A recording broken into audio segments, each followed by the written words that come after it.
mimi ni muongo, niseme ni unabii, ninatabiri mama akiendelea vita itatokea. Kama mtamng'ang'ania kumweka, mkang'ang'ania kumweka wakati si yeye aliyoshinda, mkang'ang'ania kumweka, mtakuja kuona yani atakuja kuleta vita. Kama sasa hivi watu wanatekwa kila siku na hakuna chochote kinachoendelea, mkimpa akaendelea, maana yake ni sawa na mmempa shetani, mmeuza nchi kwa shetani. Kwa kinachofanyika ni mwagikaji wa damu, mwagikaji wa damu. Hayo mambo unasikia watumishi wanatafuta watauawa, mambo yatakuwa ni waziwazi, watu watatafuta waziwazi na watauawa hadharani na hakuna wa kuwatetea. Kwa sababu si jambazi anayetoka kwenda kuua watu. Umeshaambiwa mamlaka za juu, maana yake mamlaka za juu zina ajenda ya kishetani kuua watu. Kwa mkimpa huyo mama aendelee, maana yake vita lazima iwepo. Na vita lazima itokee. Kwa sababu si yeye aliyechaguliwa. Ila anaingia kwa kutumia nguvu na kutaka kuleta nini? Kutimiza, yani kutoa sadaka kwa ajili ya ile miungu yani inayempambania kulazimisha kukaa.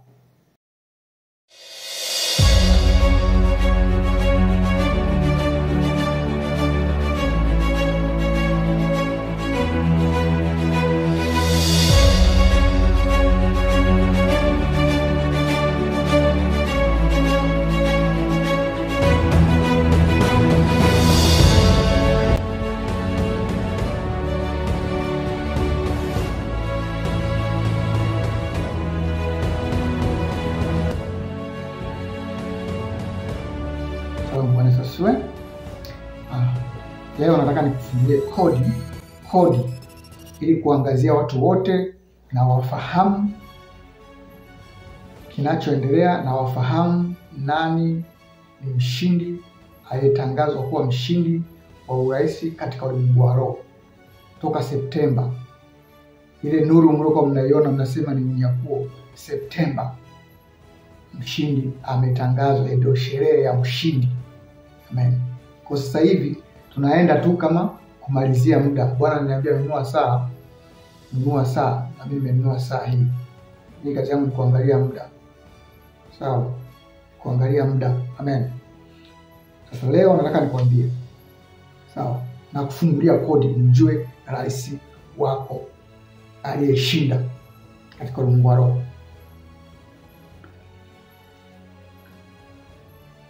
Nabii Musa ndiyo mshindi aliyekabidhiwa kiti cha enzi cha Mungu. Sawa. Ndiye mshindi wa kiti cha urais. Amen.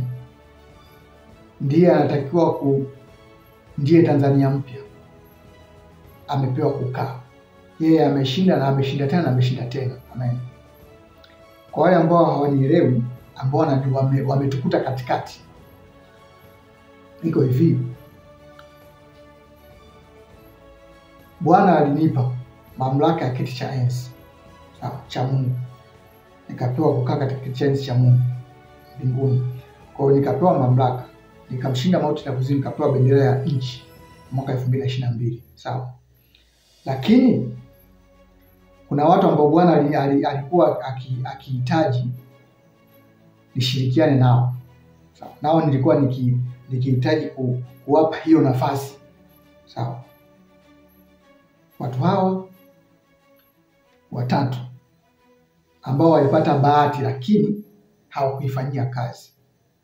Nikamwita Gwajima akanidharau. Mwisho mwezi wa 12,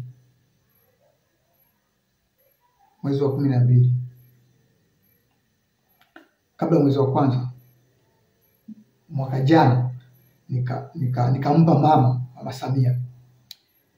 Baada ya kumpa mama Samia akatudharau, akatupuzia, akaamua kuwasibu, anapiga ramli kwa waganga huko, wakaamua kuamsha vita kwetu sisi. Kwa watekaji wameanza kutumwa toka mwaka jana. Sawa, ndio maana umefika hiyo idadi. Baada ya watekaji kutumwa, ikabidi sisi tupambane wenyewe. Tukawa tunapambana kulibeba sanduku la agano kuhakikisha tunashinda. na Mungu akatupa sanduku la agano ili tushinde vita zote, kwa sababu hakuna mtu aliyewahi kushindana na sanduku la agano akashindana siku moja. Kwa ndio maana sanduku la agano lilishuka kwa ajili ya vita. Amen. Baada ya kuona hivyo, mimi nikanyang'anya kile kibali, nikampa Tundu Lissu. Baada ya kumpa Tundu Lissu, akaona ile nyota, kile kibali kimeenda kwa Tundu Lissu, akamkamata, akamfungulia kesi. Ndio maana unaona kila anayeonekana kwamba atamshinda anafanyiwa zengwe ili kuzuiliwa asiendelee, abaki peke yake. Sawa? Na mimi nimeshaondoa ile nini, kile kibali ambayo nilimpa. Na ndio maana unaona kila mahali sasa hivi, yani sasa na mtu ambaye hana nyota, mtu ambaye analeta kila jambo analolifanya linakuwa baya. Sawa? Ndio kinachoendelea sasa hivi. Wewe mwenyewe unaona sasa hivi, yani kila mahali ni kumealika, yani kuko hovyo, kwa sababu kibali mfano. Wakati nimesema nimempa ule mwezi wa kwanza, si mwezi wa pili, kikao cha chama kilichofanyika kikaenda vizuri, wala haikuwa ni ishara ya kile ambacho mimi nimekiongea. Kufika mwezi wa 7 kikao kingine, mambo yakaanza, wala ya kuona kama ni ishara nilichokiongea. Amen. Sasa kwa sababu kila niliyekuwa namuita au kila ninayemhitaji anamzuia. Sasa Mungu akaniambia, naenda mwenyewe, pambana mwenyewe, pambania mwenyewe. Amen. Kwa hiyo tukaanza kupambana. Amen. Vita vya kiroho kati ya joka na nabii. Amen. Kwa hiyo tukaanza kupambana katika ulimwengu wa roho. Vita vyetu si juu ya damu na nyama. Kwa ni kiroho, katika ulimwengu wa roho vita vina. Huko nyuma unaona ni kampeni za uchaguzi, lakini katika ulimwengu wa roho ni vita ya joka na mnyama. Na joka anaenda kupeleka nguvu zake kwa mnyama. Anapeleka nguvu zake kwa sanamu na kuipa pumzi ile sanamu. Amen. Kwa mshindi wa kiti cha enzi, mshindi wa urais ni Nabii Musa, ndiyo rais wa Tanzania. Tuko katika vita vya kiroho. Nabii Musa alikuwa kusimama upande wa Mungu juu ya sanduku la agano, na mama ambaye ni awamu ya 6 yuko kutengeneza ajenda za kishetani. Sawa? Ajenda ya kishetani. Nitakuja kukupa hilo somo baadaye. Sawa? Nitatoa kodi jinsi ya kufanya ili aweze kuondolewa, kwa sababu ni mambo ya kiroho. Kwa hiyo nitawapa kodi baadaye, nitatoa kodi ya kumuondoa. Na hiyo kodi ni hesabu nzuri sana ambapo kila mtu atajifunza kwamba hivi mama yuko upande wa shetani, yani amesha nini? Yani yuko tayari kung'ang'ania watu wafe wafanyeje, lakini yeye anataka kung'ang'ania. Sawa? Ameshashindwa lakini hataki. Kwa hiyo wale viongozi ambao mko nao, ambao mnahusika na sehemu hiyo, kama mtamng'ang'ania kumweka, mkang'ang'ania kumweka wakati si yeye aliyoshinda, mkang'ang'ania kumweka, mtakuja kuona yani atakuja kuleta vita. Kama sasa hivi watu wanatekwa kila siku na hakuna chochote kinachoendelea, mkimpa akaendelea, maana yake ni sawa na mmempa shetani, mmeuza nchi kwa shetani. Kwa kinachofanyika ni mwagikaji wa damu, mwagikaji wa damu. Hayo mambo nasikia watumishi wanatafuta watauawa, mambo yatakuwa ni waziwazi, watu watatafuta waziwazi na watauawa hadharani na hakuna wa kuwatetea. Kwa sababu si jambazi anayetoka kwenda kuua watu. Umeshaambiwa mamlaka za juu, maana yake mamlaka za juu zina ajenda ya kishetani, kuua watu. Kwa mkimpa huyo mama aendelee, maana yake vita lazima iwepo. Na vita lazima itokee. Kwa sababu si yeye aliyechaguliwa, ila anaingia kwa kutumia nguvu na kutaka kuleta nini? Kutimiza, yani kutoa sadaka kwa ajili ya ile miungu yani inayempambania kulazimisha kukaa. Sawa. Kama mimi ni muongo, niseme ni unabii, ninatabiri mama akiendelea vita itatokea, lakini sitaki vita itokee, wala sitaki damu imwagike. Kwa sitaki huo unabii utimie. Kwa nitazuia kwa namna ambayo nitaweza kuzuia, kwa ile mamlaka ambayo Mungu amenipa. Kwa hiyo tuanzia sasa hivi tambua, Tanzania mpya Nabii Musa ndiyo amepata kushinda, ndiye ameshinda kiti cha enzi cha Mungu. Mjumbe wa agano yule mnayemfurahia anakuja. Nabii Musa ndio amepewa, ndiye ameshinda. Kwa sababu ameshinda, kwa hiyo ana mamlaka ya kifalme, ana mamlaka ya kiti cha enzi. Na ndio maana wanaotumwa watakuja kupambana na Nabii Musa hawawezi, wanaanguka, kwa sababu yeye ndio mkuu kuliko wao wanaotumwa na kuliko hao ambao mnawaona. Ndio maana Nabii Musa leo ninaongea kwa ujasiri, kwa sababu ninajua nilichopokea na ninajua nilichopewa na ninajua ninachokifanya. Ila ni watu wengi, kwa sababu hamna macho ya kiroho na hamuoni, ndio maana wanatumia nguvu sasa hivi. Sasa wanatumia nguvu kwa nguvu ili kuforce muogope. Mkishaogopa mtu anapita, anaingia. Umeona? Ndio, yani ndio nguvu inayotumika, au ndio silaha iliyobakia kuwatia hofu ili apite. Ndio njia aliyobaki nayo sasa hivi. Kwa kama njia ni ya kuwatia watu hofu, maana yake lolote anaweza, yani yuko tayari kufanya lolote. Sawa. Kwa sababu Watanzania hawaamini. Sawa. Hawaamini vitu vya kiroho mpaka wanaamini vitu vya mpaka wavione kwa macho. Kwa hiyo mpaka haya tunayosema mpaka vita itokee ndio waanze kuamini. Na mimi sitaki hayo mambo yawepo. Na ndio maana hapa nilipo, popote nilipo, ninatamka lolote na linakuwa.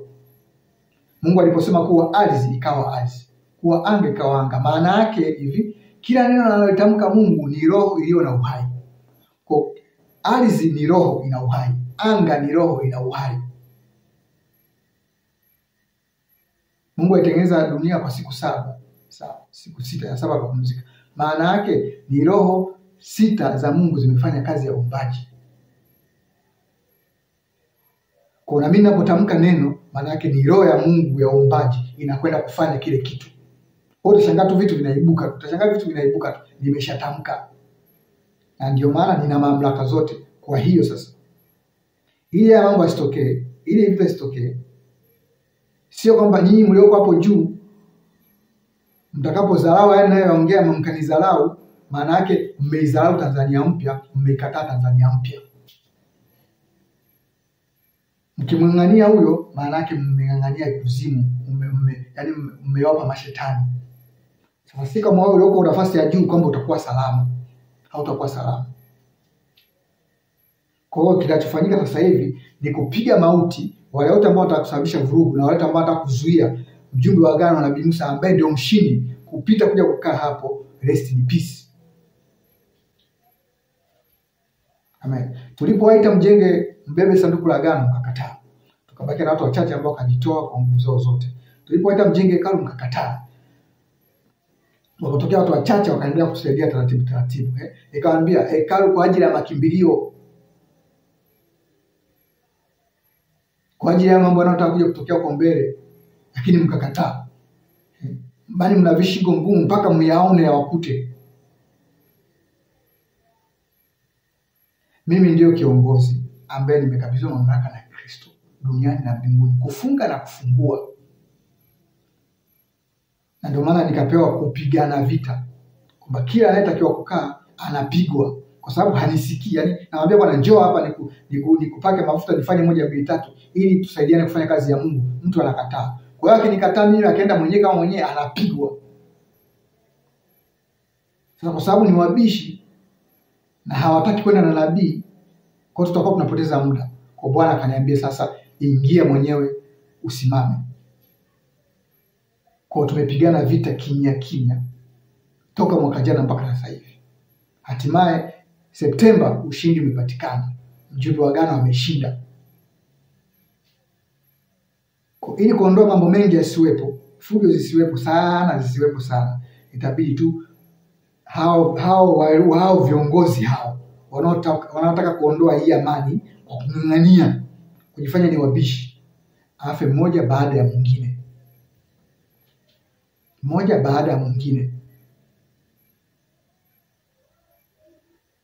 kwa sababu wao wameshashindwa. Yaani Mungu ameshashinda, lakini wao bado wanang'ang'ania kwa nguvu, yaani wanatumia nguvu kubwa. Kama isingelikuwa Mungu, Israeli na aseme sasa. Kama isingelikuwa Mungu, Israeli na aseme. Na ndio maana nikamwambia hivi, watekaji, bosi wenu ameshaacha usia na anakaribia kufa. Chagueni moja. Akifa mtafute pasipoti. Mimi naongea kwa ujasiri kwa sababu ndiye mshindi wa kiti cha enzi cha Mungu, ambaye ameteuliwa na kuchaguliwa kukaa kuleta Tanzania mpya duniani, watu waishi kama mbinguni. Kumbuka mwaka 2023, wale ambao tunafuatia muda mrefu, niliposhinda tuzo ya mbinguni, nikaenda kukaa kwenye kiti cha enzi cha Mungu mbinguni, na Mungu akaniambia watu wengi walitamani nafasi kama hii, lakini hawakuwahi kuipata, yaani kukalia kiti cha enzi cha Mungu. Kwa ukimwona nabii amekaa hapo, maana yake ni Mungu amekaa. Na ndio maana kuna nguvu kubwa sana ya Mungu na jeshi la Mungu. Waliokopa Bukoba waliona nguvu ya Mungu. Sasa niko Dar ili na Dar es Salaam waione nguvu ya Mungu. Ndio maana nimetumwa kuja kupigana hapa, kupigana na giza lililopo, ili kushinda giza na kuliondoa. Kwa sababu mambo yako katika ulimwengu wa roho, ukiongea watu wanakuwa hawaelewi, wanavyozani ndivyo sivyo, wanakuwa hawaelewi. Sasa leo nimeamua kuwapa kodi, nimeamua kuwafunulia na kuwafungulia. Anataka kupigana na apigane. Lakini nakwambia hivi, toka vita vyenu mmevianza toka mwaka jana mpaka sasa, na hatimaye nimefika mwisho na kutangazwa kutoka mbinguni kiti cha Mungu, wewe unaenda kushindana tena, hautasimama tena wala hautashindana tena. Unachotafuta ni mauti tu, kwa sababu hutaki kukubali matokeo. Na kwa sababu watu hawaoni, unadhani hiyo nafasi utaichukua kwa nguvu, kwa sababu watu hawaoni, hawajui siri za Mungu, hawana macho ya kuona vitu vya roho, hawajui kinachoendelea. Lakini mimi ndio ninawafungua macho, kwamba mshindi ni nani, na kila atakayekaa hapo ataondolewa, atakufa, kwa sababu si yeye aliyepambana hiyo vita. Kama angeweza kupambana hiyo vita, basi angepambana. Kila mtu alikimbia, na hakuna mtu aliyewahi kukaa kwenye kiti cha enzi cha Mungu. Maana yake hakuna mtu aliyewahi kushindana na sanduku la agano akashinda. Hakuna mtu aliyewahi kupigana na Mungu akashinda, zaidi ya Nabii Musa mwenyewe. Anatoka Misri mpaka anafika mwisho wa safari yake, kabla hajavuka Yordan, mpaka anakufa, hakuna mtu aliyekushinda naye akashinda. Hata Yehu alipoendelea, hata Yoshua alipoendelea, hata Daudi alipoendelea. Manake Musa ameshika sanduku la agano na amerudi tena. Na ndio hicho ninachokuambia kila siku nasikia. Unasikia lakini unatui moyoni. Yehu alipotiwa mafuta, wakati Elia amefunga mvua, akaondoka. Alivorudi akashusha moto, akachinja bahari yote. Yehu akapaka mafuta na kijana wa Elisha, kwa sababu ile kazi ilitakiwa Elia, baada ya kumaliza ile kazi ilitakiwa afanye nini? Amtume Elisha akafanya ile kazi, au yeye akampake mafuta Yehu ili kuendeleza ile kazi. Lakini akajisahau, mambo yakawa mengi. Kwa hiyo Elisha ndio akapewa ile kazi. Elisha akamtuma kijana wake aende kwa Yehu Hakuna mtu yote alikuwa anajua kama Yehu amepakwa mafuta isipokuwa wale waliokuwa nao. Na Yehu akageuza safari yake aliyotumwa, akageuza kurudi kwenye kiti, kurudi kwenye ufalme, kukalia ufalme. Kila aliyekutana naye njiani anasema, bwana wewe si ulitumwa uende, mbona unamgeuza unarudi? Kila mtu anayetumwa nenda kamuulize imekwaje wanarudi hao watu. Anaambiwa nifuate. Anaambiwa nifuate. Yule watatu ambaye anatuma watu, kila akituma watu hawarudi, wanaungana na Yehu. Kila akituma watu ndio mkamuulize vipi mbona anarudi? Yehu anaambia fatana na mimi. Akawauliza, akaenda yeye sasa kuuliza, mbona kila ninayemtuma mjumbe harudi? Alipoenda yeye kuuliza, kuna amani? Yehu akamwambia hivi, amani ya nini?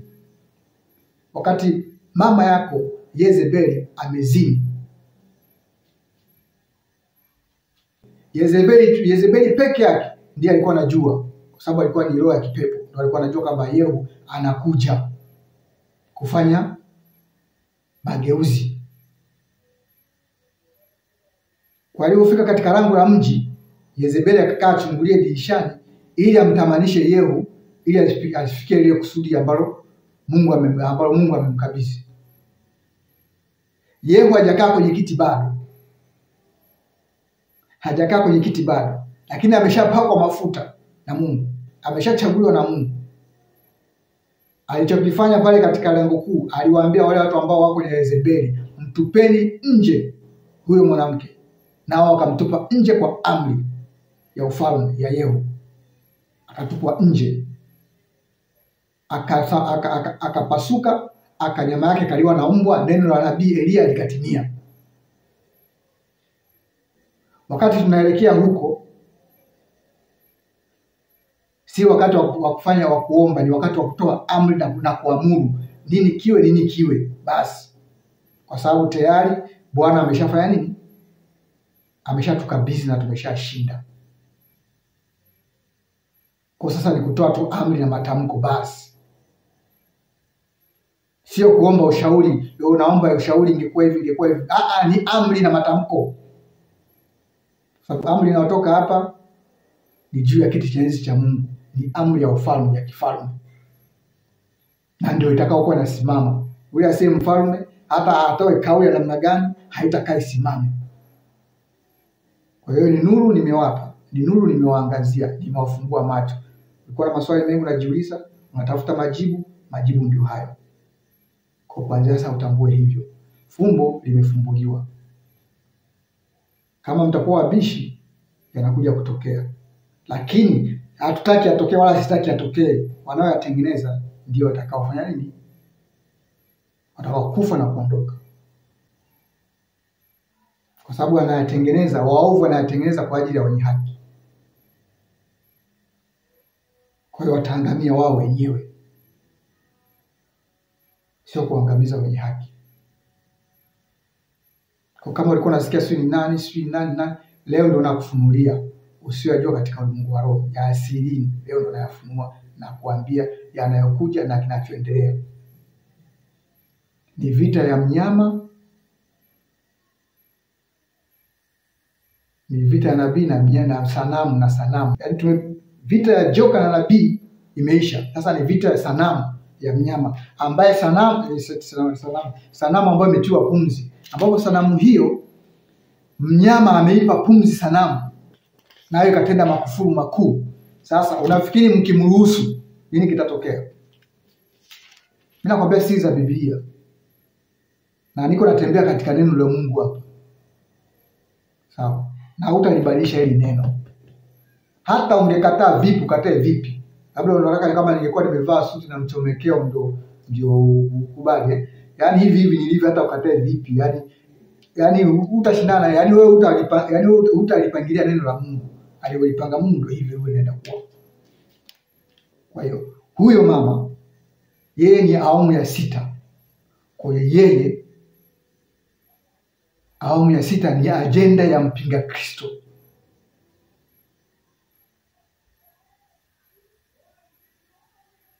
Kama nyinyi mlioko karibu yake mnajua au hamjui, lakini ndio hivyo, ni ajenda ya mpinga Kristo. Kwa hiyo kuna mauaji mengi yatakuja kutokea.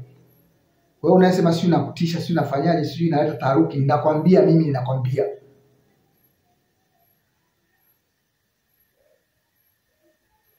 Maana hujui yanayokuja mbele. Wewe kwako unaona ni amani tu. Wachungaji wanakimbia nchi, wanakimbia huku na huku, wewe kwako unaona ni amani. Nilipoita mjenge hekalu, nikawaita jamani sanduku la agano, mkalipuzia mkanidharau. Sasa hivi mnakimbia huku na huku. Waumini mnawaacha kwenye makanisa.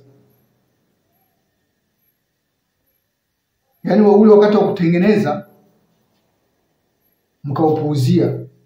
Sasa wakati wa vita mnaanza kukimbia. Lakini wakati wa kutengeneza, mimi nikatengeneza na Mungu ambaye nyinyi hamjui. Ndio maana mnamkataa. Nikatengeneza na Mungu wangu. Ninayemjua mimi ambaye nyinyi hamjui. Maana kama mngemjua mngesikia yote niliyokuwa nawaambia. Sasa wakati wa vita mnaanza kukimbia. Na mjumbe ndio kashashinda. Sasa anasimama kuudhibitisha huo ushindi. Na ndio ninasema hivi, awamu ya 6 ni awamu ya mpinga Kristo, ni awamu ya shetani. Hayo unasikia kwa huo watumishi wa Mungu, kuvunja watumishi wa Mungu si kutoka mamlaka za juu. Ndio hiyo awamu ya 6 inayokuja hiyo. Sasa hivi tu kwenye harakati za kutafuta nini, kwenye kampeni tu mnaona shida iliyopo sasa hivi, mnaiona.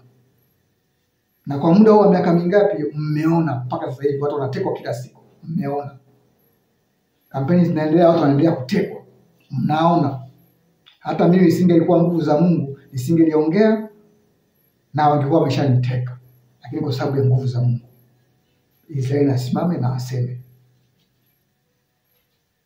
Ndio maana mpaka leo wameanguka. Sasa kwa sababu wataendelea kuwa wabishi, hawataki kusikia, inabidi rest in peace. Yaani suluhisho inabidi, yaani suluhisho ni kifo tu, ndio suluhisho la hao watu. Kama nilivyokuambia, niligonga muhuri vifo vya watu kadhaa ambao inaonekana huko mbele watasimama kukaa kunisumbua nikiwa nimekalia kiti. Wataonekana, yani watashindana kwa sababu Mungu wao amekufa, nami nimechukua nafasi ya Mungu wao. Kwa hiyo watakuwa wakipambana kuhakikisha kwamba wananizuia. Nami nikagonga muhuri. Kato bwana mheshimiwa, sasa kuna watu wanatakiwa wafe na picha zao, nikagonga muhuri ya kifo kuishinisha kwamba wafe, kwa sababu hata hao ndio watakuwa wananisumbua baadaye. Na ndio kinachoendelea sasa hivi. Wanatuma kila siku watekaji, yaani wameshashindwa lakini bado wasikii. Nyumbani kwangu huko kila siku wanahangaika kumfukuza mke wangu na mapikipiki. Sasa wameanza kujifanya ni askari wa barabarani kusimamisha pikipiki. Sasa askari wanasimamisha pikipiki alafu anaanza kumkagua abiria. Abiria ndio pikipiki. Alafu nakuja kutuambia pale watekaji wajulikane. Kama wanaovaa sare za polisi na wanaenda kwa watu kuteka watu, wanajitambulisha kuwa ni polisi, kama jeshi la polisi hamwatambui hao watu, sawa, tuwaambieni sisi raia, sawa, tumalizane nao. Kwa sababu mkiletewa taarifa mnasema sio polisi, alafu wakiuawa na raia mnasema raia wameua. Kwa hiyo taka raia atekwe akauawa, sio ajitetee. Mlinda raia afanyeje? Si ajitetee. Mimi hapa Yesu ananitetea, natetea kwa nguvu za Mungu, natetea na nguvu za Mungu. Amen. Na nikuwakumbushe tu, haya yote ambayo mnasikia naongeleka kwa watu, kwa mpolepole, si kwa nani, haya yote ninayafahamu. Kwa sababu haya yote mimi ndio Tanzania, ndio kila kitu, yani ninafahamu mambo yote yanayoongeleka. Sijaajiriwa serikalini wala sijaajiriwa kwenye chama cha CCM wala lakini mambo yote na mifumo yote ninaifahamu. Ni kwa nguvu za nani? Ni kwa nguvu za Mungu. Yani ile hekima ambayo Mungu ameachilia. Anasema nianzia kwa mstari wa 4. Wakamsujudia yule joka kwa sababu alimpa huyo mnyama uwezo wake, nao wakamsujudia yule mnyama. Wakisema, ni nani afananaye na mnyama huyu? Tena ni nani awezaye kufanya vita naye? Naye akapewa kinywa cha kunena maneno makuu, maneno makuu ya makufuru. Akapewa uwezo wa kufanya vita, kufanya kazi yake miezi 42. Akafunua kinywa chake amtukane Mungu na kulitukana jina lake na maskani yake, nao wakao mbinguni. Tena akapewa kufanya vita na watakatifu na kuwashinda. Akapewa uwezo juu ya kila kabila, juu kila jamaa na taifa, na wote wakao juu ya nchi wakamsujudia. Kila ambaye jina lake alikuandikwa katika kitabu cha uzima cha mwana kondoo aliyechinjwa tangu kuwako kwa misingi ya dunia. Mtu akiwa na sikio na asikie. Mtu akichukua mateka atachukuliwa mateka. Mtu akiua kwa upanga atauawa kwa upanga. Hapa ndipo penye hekima na subira ya watakatifu. Nasikia? Ndipo penye hekima na subira ya watakatifu. Ile miaka 3 ambayo tunapigana nabii na joka, ile miaka 3.5 ambayo ndiyo miezi 42. Umeelewa? Nabii akapewa kupigana kwa siku 1260. Mashahidi wawili wakapewa watapigana siku 1260. Na atakayekuwa zuru moto utamla. Na atakayetaka kuwateka atatekwa. Atakayetaka kuwaua atauawa. Ndio hapa tupo tunapigana. Hapa ndipo penye subira ya watakatifu. Subira ya watakatifu, subira ya Kristo. Kama ninavyowaambia, hapa ndipo penye subira ya Kristo. Hapa ndipo penye kiti cha enzi cha Mungu. Yaani watakatifu wanasubiri nani atashinda katika vita hii, na vita ndio hii. Na imeshafanya nini? Mungu ameshashinda. Lakini kama Mungu ameshinda, na nyinyi wote mnasikia, na mkaamua kumchagua shetani, mnyama, sanamu, basi watakatifu watapigwa vibaya sana, kwa sababu ndipo subira ya watakatifu. Yaani watu wanasubiria vita ishe, mshindi apatikane ili mshindi atangazwe. Lakini badala ya kumtangaza mshindi, mnaenda kumtangaza mtu ambaye si mshindi. Kwa nini kitatokea? Lakini kwa sababu Mungu ni Mungu mwenye nguvu, ndio maana sitaki hayo mengine yatokee. Yaani sitaki fujo zitokee. Na ndio maana ninakemea kwa nguvu zote. Kwa sababu hao ndio wanaokuja kuvunja amani. Yaani akikaa tu huyo mtu, hakutakuwa na amani. Hakutakuwa na amani.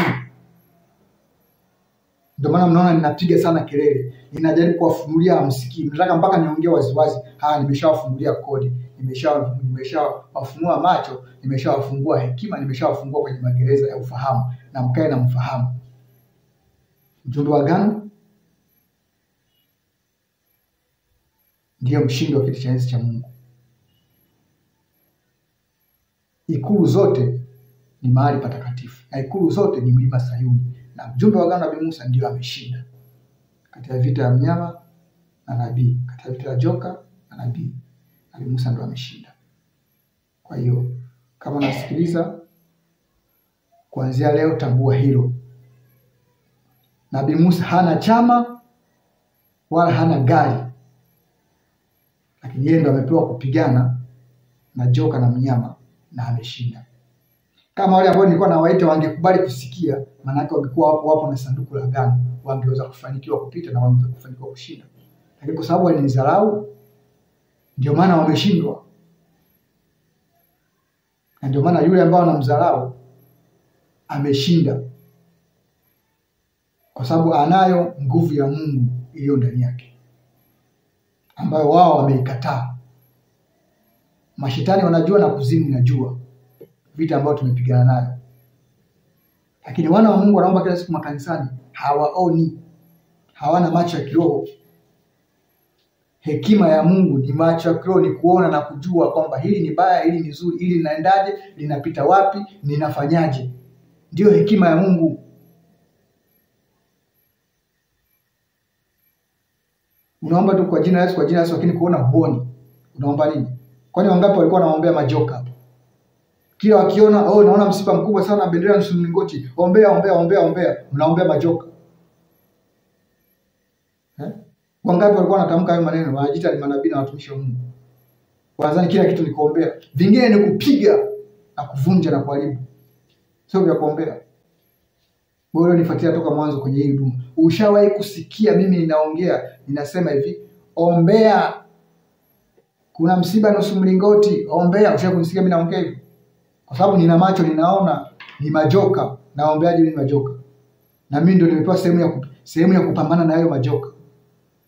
Nimepewa kukaa hapo juu kupigana na hayo majoka mpaka kuyaondoa yote, ili kuweza kukaa hapo juu. Hujawahi kunisikia hata siku moja. Basi sababu ndio kwamba nina macho, ninaona. Najua nitokako na najua niendako. Wewe tu ndio unielewi kwa sababu umenikuta katikati. Hujawahi kunisikiza kuanzia mwanzo. Na mambo yote siwezi nikaongea kwa siku hii, kwa siku moja. Amen. Mungu akubariki sana. Ila tambueni, nawaambia kabisa, mkimruhusu huyo mama endelee,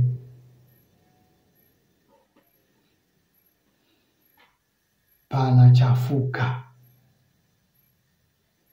Kwa sababu si aliyepewa. Na kwa nini pachafuke?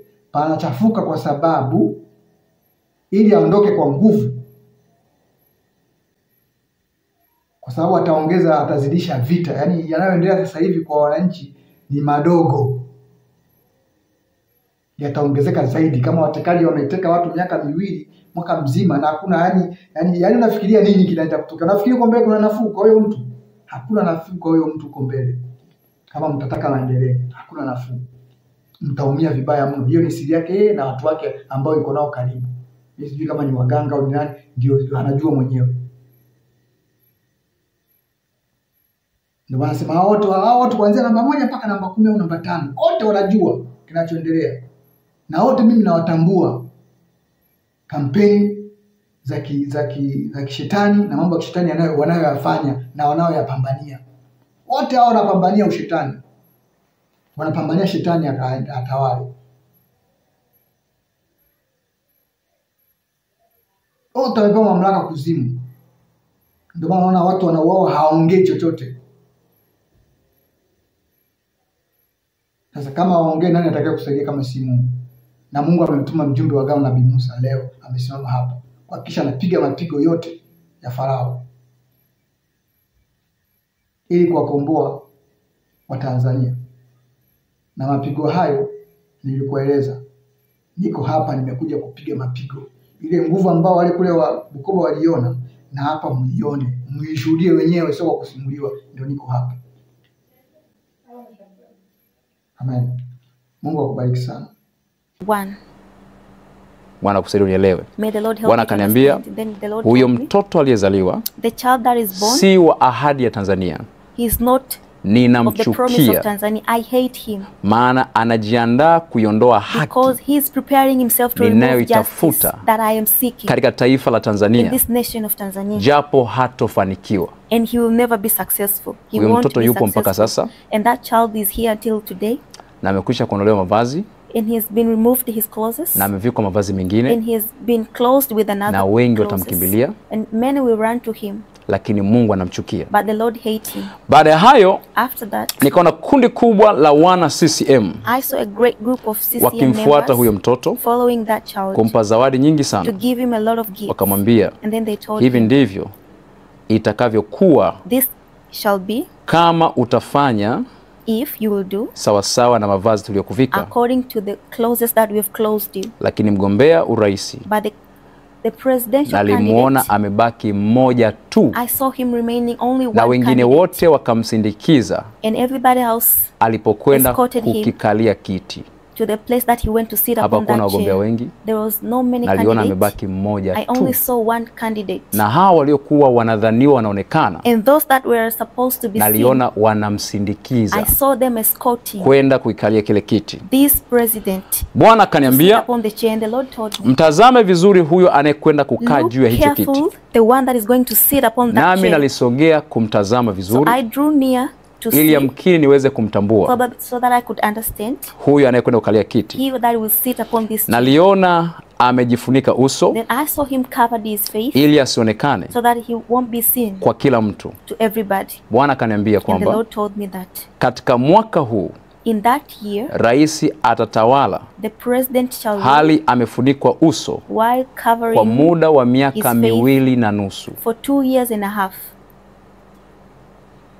Na baadaye uso wake utafunuliwa, his face will be unveiled, ili kila mmoja so that everybody aweze kumuona waziwazi. Can see him.